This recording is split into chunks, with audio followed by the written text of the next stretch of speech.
Hello and welcome to Jonathan Ank. This is my channel.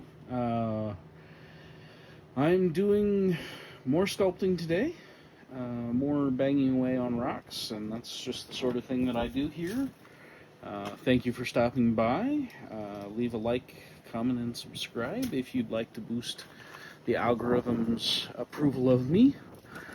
But yeah, from here I'm going to sit down and start making some decisions in stone, and I hope you will come along and enjoy that.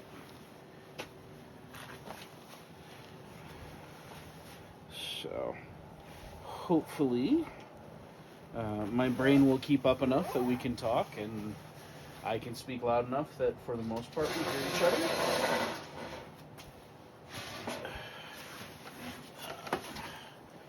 But yeah, we're back at it.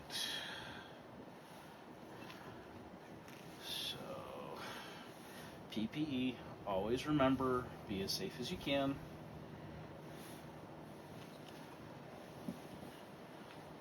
Because what you never really want to find yourself doing is losing time because you've made a problem for yourself.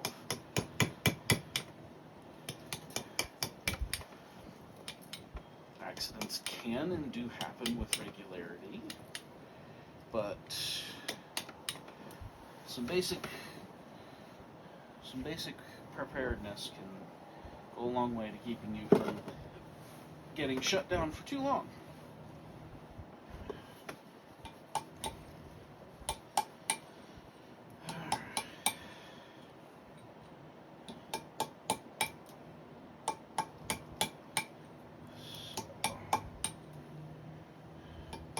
Just going to continue breaking down this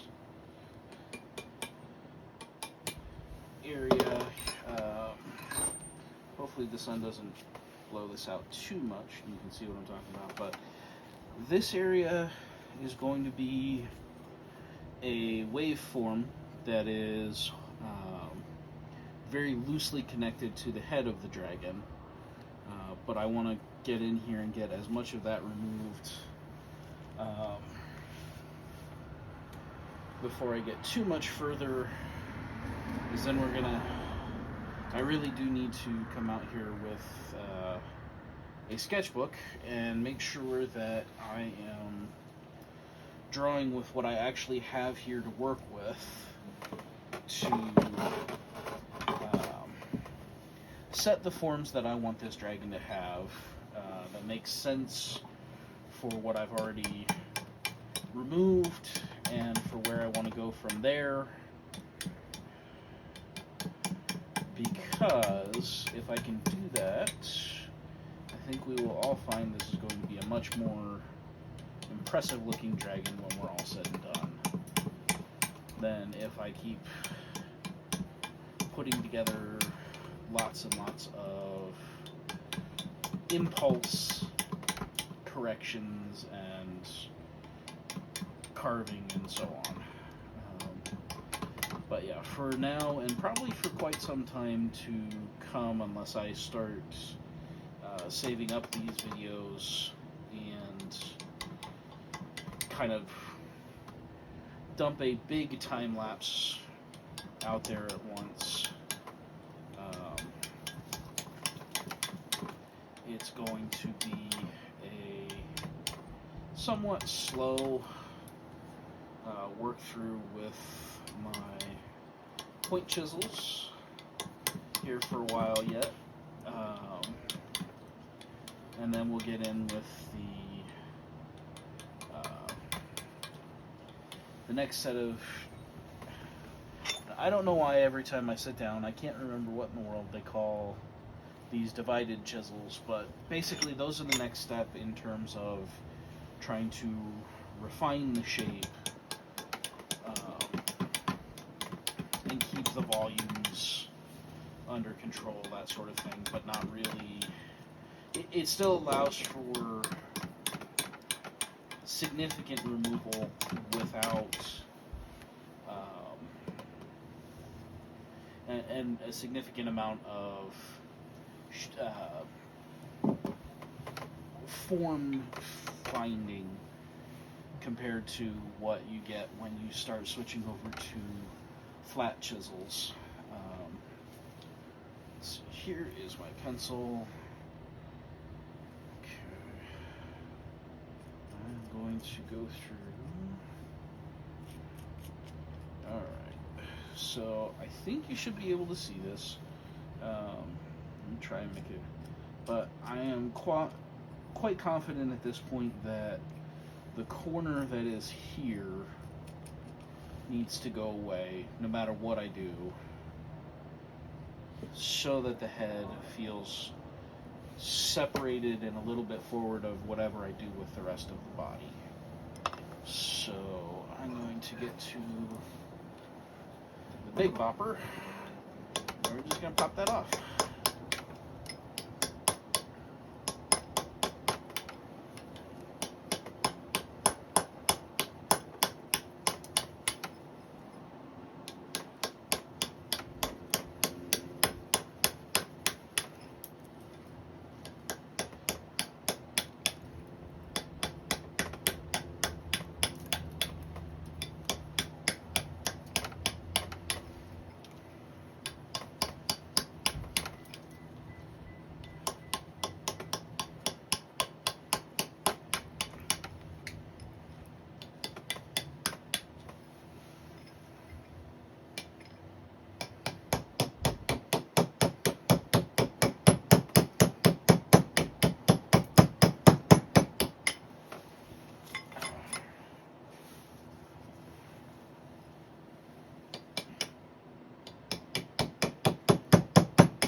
And just like that, that corner is gone.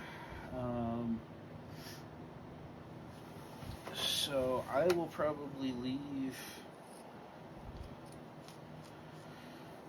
stone in here,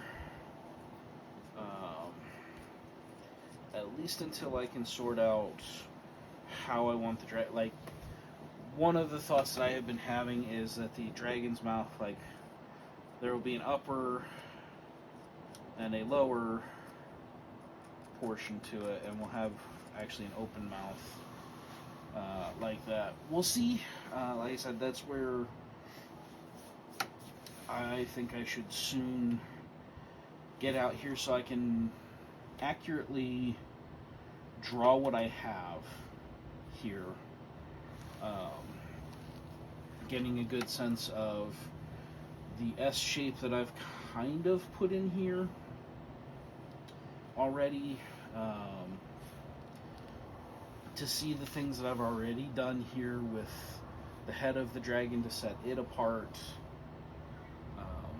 but get that as accurate as I can to go in and be able to go, oh, okay, well, if it's going to look like it has any hope of moving through the water with any sort of power as you would expect from a dragon, it's got to be streamlined in its form, like you would expect from sharks and whales and other large predator species that live in the water. Like basically for most of those kinds of animals, the head is one of the larger shapes that you get, and then everything kind of flows back from there. The difference here is I'm going to be combining some of that streamlining from larger animals like sharks and whales with reptilian movements like sea kraits and sea serpents and the other venomous snakes that live in the ocean and call it their home. So I think I'm gonna come in here and push this a little closer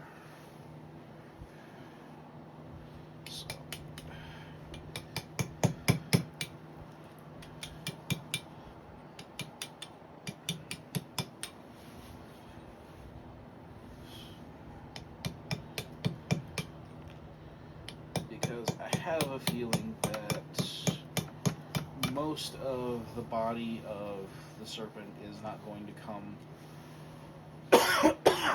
quite so far over as what I have on this side right now. Again, where a drawing I can sit there and take back, or restart the drawing if I needed to. Once I take stone away, I can't put it back, so I may not take as much away as I think I should right now.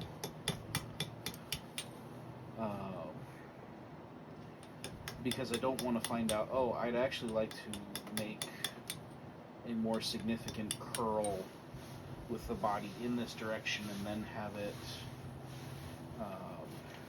looping over.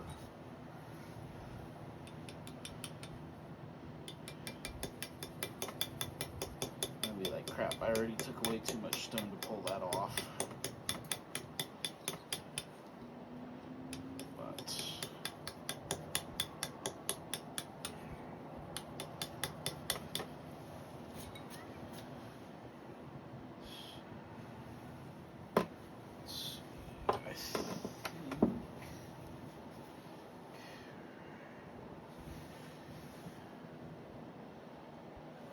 I think we're going to come in here, knock that corner down.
I'm pretty sure this doesn't make any sense because this isn't connected to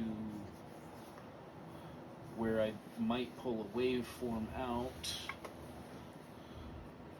So I think we're going to go ahead and lower this whole section right here.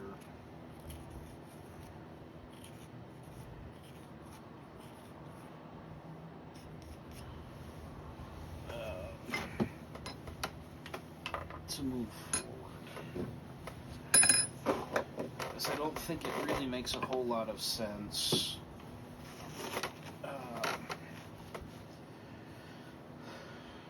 I can't picture a waveform that would make sense for it coming up to take in that area, and I don't think the sea dragon's gonna have wings as such. And even if they do, this body is still really thick that I could put a wing form on here without having all of this. So away it goes.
flying rocks. It's like driving up into the mountains around here, but less dangerous to your car and more dangerous to your eyes.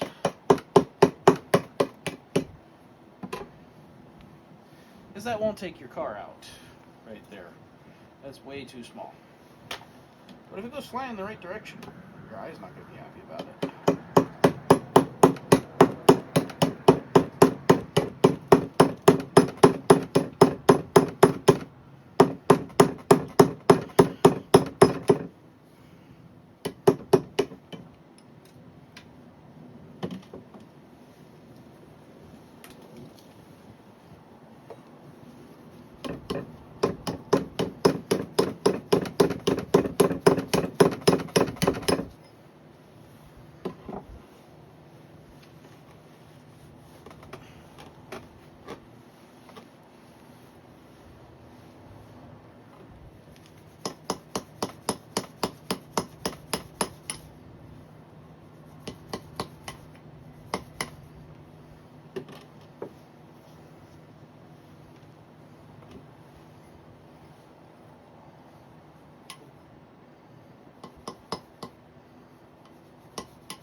So this is just a regular oil stone. I use it pretty much entirely dry. Just the things that I tend to do don't require super finesse.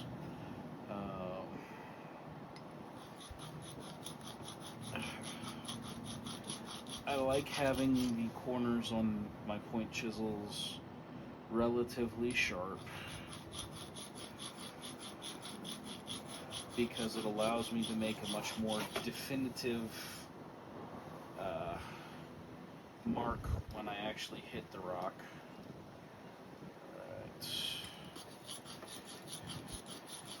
But I have a tendency to kind of overemphasize the quote-unquote sharpness of my chisels compared to what's, truly necessary. But a lot of it is I just like having as definitive of an edge that I'm working with as possible, because I feel like that gives me better overall control of where my tool goes as I'm using it.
Yes, I did catch that.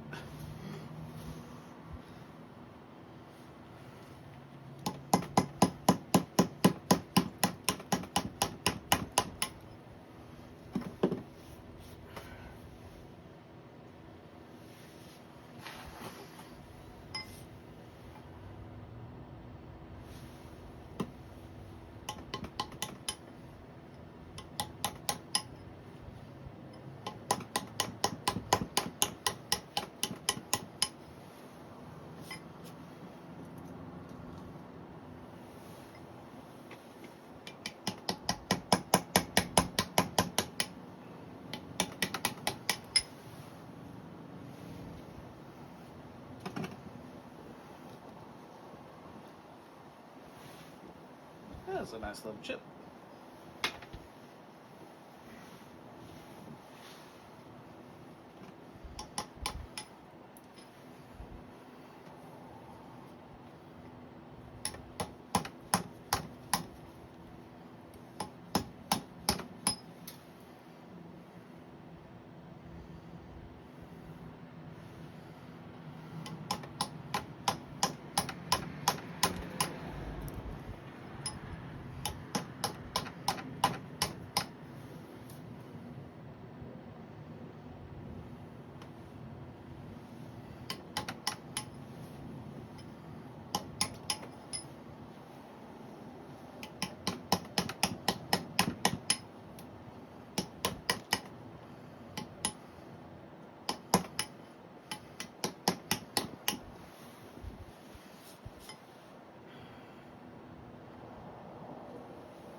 Actually, for now, I'm going to dress this a little bit nicer.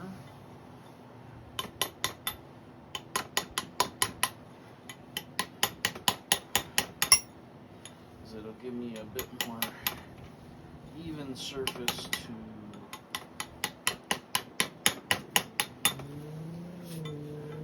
to actually transfer drawings and the like.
I think, ladies and gentlemen, that's going to be what I do for now. I think the rest of it is going to be me drawing with what I have here to work with, trying to give myself more, solve some problems mentally before I get into it here on camera with you guys, so that I can find a good mixture between paying attention to what's happening on the stone and communicating with you guys what is happening in my head as I'm making different cuts and decisions about what stone stays and what stone has to go to leave me a sea dragon. So for all that this was not nearly as long as the last one, I think I'm going to call that for this carving video. And we'll go from here and see what else I can come up with to share content with y'all. Again, if you can like and subscribe, it would help my channel grow an awful lot, and then we can start contemplating things like doing live streams where you guys can ask me questions and I can pay attention to what's going on there, and we can interact more. So thank you for those of you who stopped by, who made it this far, and I will catch you all next time.